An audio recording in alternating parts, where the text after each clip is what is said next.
Hi again, everybody. Here's your Times News 24/7, the video edition for Thursday, February 13, 2014. I'm Frank Phillips reporting. Hey, everybody, let's get out the suntan lotion and the tunes and head for the beach. Well, okay, so it won't be that warm today, but our high is to reach the 30s, which is about 20 degrees warmer than it has been some days recently. Governor Mike Pence met with mayors across the state of Indiana recently to discuss the business personal property tax reform he set as an agenda item in the 2014 General Assembly. Both the House of Representatives and the Senate have proposed legislation that is concerning local governments across the state, big and small.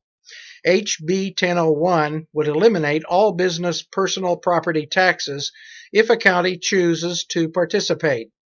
SB 1 would only eliminate business personal property taxes for businesses with $25,000 or less in a county. The Senate bill would also lower the corporate tax income from 6.5% to 4.9% over the next 5 years. The Noblesville Common Council passed a resolution in opposition to both of these bills in January because the bills could greatly impact the way the city would be able to continue providing its services. On Tuesday, Pence told mayors that he was open to giving a full state replacement revenue if SB 1 passes.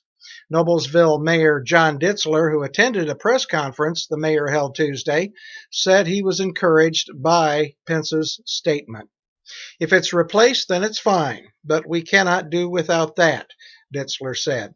You know, it's all of Indiana. It's big towns, it's small towns, but that is encouraging.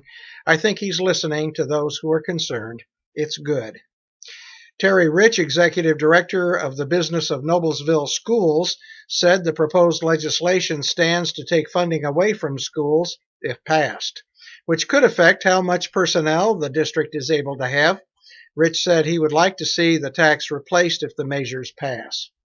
I think that any time there's a loss in revenue, there needs to be a replacement, Rich said. Pence's aim in the business personal property tax reform is to attract businesses to Indiana. The Hamilton County Commissioners passed a resolution this week that aims to bring attention to impending changes in school funding. Scott Fadness, town manager for Fishers, is spearheading the resolution. Indiana schools receive funding on a per-pupil basis. Carmel Clay Schools and Hamilton Southeastern Schools are the two lowest per-pupil funded non-charter school systems in the state of Indiana, despite both being high-performing schools. Both Noblesville and Westfield Washington schools rank in the bottom 5% of all public schools for per-pupil funding. Hamilton Southeastern schools are facing $5 million in cuts due to low school funding. When this school year ends, the Westfield Washington schools will be losing nearly 100 years of teaching experience. In retirements recently accepted by the board, the following have announced plans to retire. Joyce Litton, 4th grade at Shamrock Springs, 41 years. Jan Holtz, 3rd grade at Washington Woods, 23 years. Betty Smock, 3rd grade at Shamrock Springs, 19 years. Beth Mayhew, 6th grade at Westfield Intermediate, 15 and a half years, retired December 31st. Well, we wish all of those teachers the very best in their golden years. Well, one thing school won't teach us is how to deal with cold weather. Fortunately, spring is around the corner. Spring is around the corner. Yeah, keep telling yourself that.